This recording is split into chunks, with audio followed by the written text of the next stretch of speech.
गए। गुरु ग्रह पढ़न गए रघुराई। गुरु ग्रह पढ़न गए रघुराई। आज पहले शायद जरूरत रही हो ना रही हो, पर आज तो पढ़ाई की बहुत जरूरत है। पर उस समय भी थी ना, इसलिए तो तुलसी ने लिखा,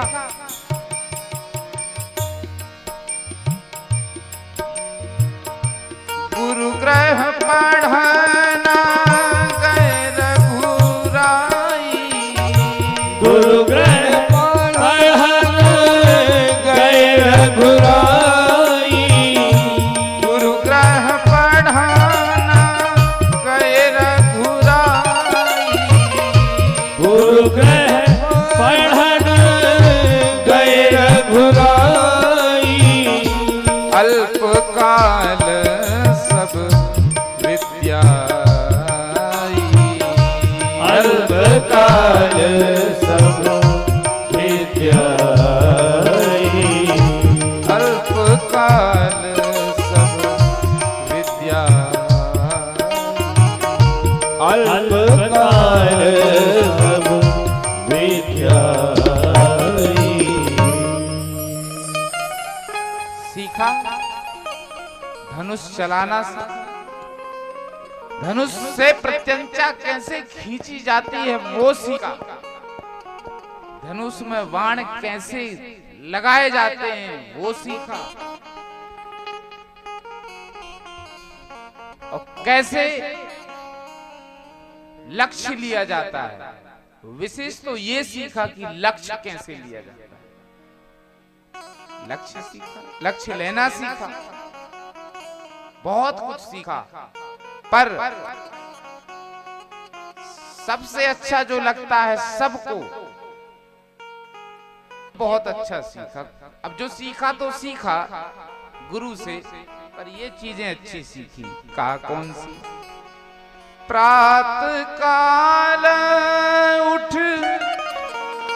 के रघुनाथा। प्रात काल उठ के रघुनाथा। मात पिता गुरु नावहि माथा। मात पिता गुरु नावहि माथा। मात पिता गुरु नावहि माथा। मात पिता गुरु नावहि माथा। ये बहुत अच्छी चीज, ये सीखा विशेष। संत कहते हैं कि ये विशेष है, जो सीखा तो सीखा, पर उसमें ये विशेष सीखा कि मात पिता गुरु नावहि माता। संस्कार सीखे। विद्या जितनी सीखे तो सीखे, पर संस्कार अधिक सीखा। ये संस्कार है, ये विद्या नहीं है। मात पिता गुरु नावहि माता, ये विद्या से नहीं आती। पढ़ते तो बहुत लोग हैं और पढ़ करके बहुत ऊंचाइयों पर चले जाते हैं, पर कभी कभी बहुत पढ़कर भी विद्या के अर्जित कर लेने के बाद, विद्या पा लेने के बाद कभी कभी ये चीज छूट जाती है, और वो वस्तु है संस्कार। ये छूट जाता है। बहुत अधिक विद्या प्राप्त करने के बाद व्यक्ति से एक चीज छूट जाती है, और वो संस्कार है। तो विद्या वही श्रेष्ठ मानी गई है जो संस्कार के साथ हो। संस्कारहीन विद्या किसी काम की नहीं है। संस्कारहीन विद्या खुद को भी दुख देती है, खुद को, जिसके पास वो विद्या है वो विद्या उसको स्वयं को दुख देती है, और स्वयं को दे तो दे, पर अपनों से बड़ों को भी वो दुख देती है। माता पिता को दुख देने लगते हैं। संस्कारहीन विद्या इसलिए श्रेष्ठ विद्या को नहीं अपितु संस्कार को श्रेष्ठ कहा गया। और यहां एक और बहुत समझने का सूत्र है कि इतना पढ़ लेने के बाद पढ़ने गए थे, अभी तक पढ़े लिखे नहीं थे। तुलसीदास जी की दृष्टि में अभी तक पढ़े लिखे नहीं थे, इसलिए तो लिखा गुरु ग्रह पढ़न गए रघुराई। मतलब कि अब पढ़े लिखे राम हो गए। पहले राम जी पढ़े नहीं थे, पढ़े लिखे नहीं थे, पर अब पढ़े लिखे राम हो गए। और पढ़े लिखे राम क्या कर रहे हैं ये देखने की बात है यहाँ, कि पढ़े लिखे हैं और पढ़े लिखे होने के बाद क्या कर रहे हैं। तुलसी लिखते हैं, वेद पुराण सुनहि मन लाई, वेद पुराण सुनहि मन लाई। अक्सर ऐसा होता है जो बहुत पढ़ लिख जाता है तो वो कहता है कि इसमें क्या रखा है, वेद पुराण, ये कथाएं, ये सत्संग, अरे कुछ नहीं है, सब बोरिंग बातें, सब बोरिंग बेकाम बातें जिनका कोई उपयोग नहीं। वो ऐसा समझते हैं पढ़े लिखे लोग, पढ़े लिखे कभी कभी ऐसा समझते हैं। पर यहाँ तुलसी दिखा रहे हैं कि देखो राम जी पढ़ के आए और पढ़ने के बाद क्या कर रहे हैं, वेद पुराण सुनहि मन लाहि। पढ़कर आने के बाद वेदों और पुराणों को सुन रहे हैं, पढ़ने के बाद, शिक्षा पाने के बाद, पढ़े लिखे होने के बाद।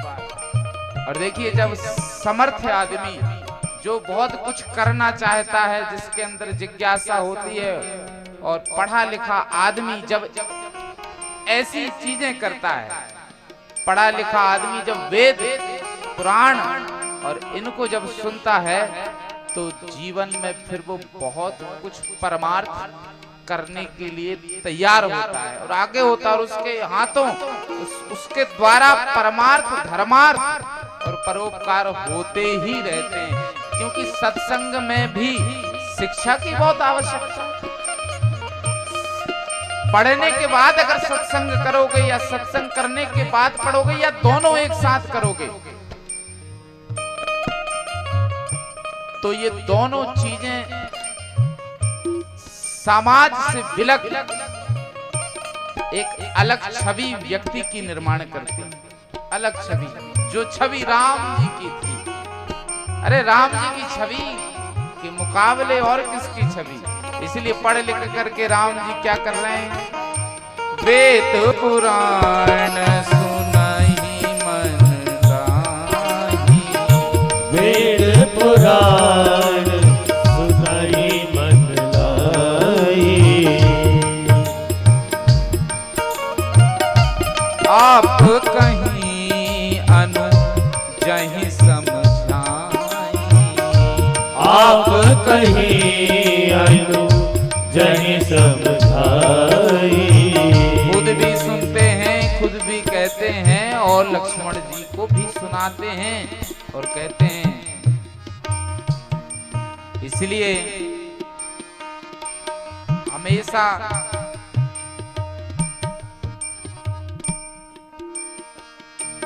सत्संग करते रहे, क्योंकि भगवान खुद स्वयं बता रहे हैं तुलसी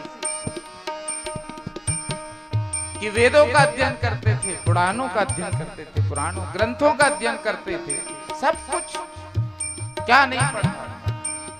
इसलिए राम भी ये कहना चाहते हैं कि कहीं ना कहीं वेदों का आश्रय लेने से, पुराणों का आश्रय लेने से ही जीव समर्थ होता है। विद्या कितनी ही प्राप्त कर ले, गुरुजी के यहाँ पढ़ने के बाद भी आकर के वेद और पुराणों को आखिर सुनना पड़ा राम जी को, क्योंकि शिक्षा अकेले से कुछ नहीं होता। हमें शिक्षा के साथ हमें हमारी संस्कृति को भी अपनाना होगा। और संस्कृति कौन देता है? शिक्षा तो ठीक है, शिक्षा तो बाजार में मिल जाती है, शिक्षा तो बाजार में मिल जाती है। 200-500 रुपए की आप कोचिंग करते हो, 200-500 रुपए आप कहीं भी कोई भी पढ़ा देगा। शिक्षा बाजार में मिलती है, पर संस्कार बाजार में नहीं मिलते। इसलिए शिक्षा और संस्कार दोनों होने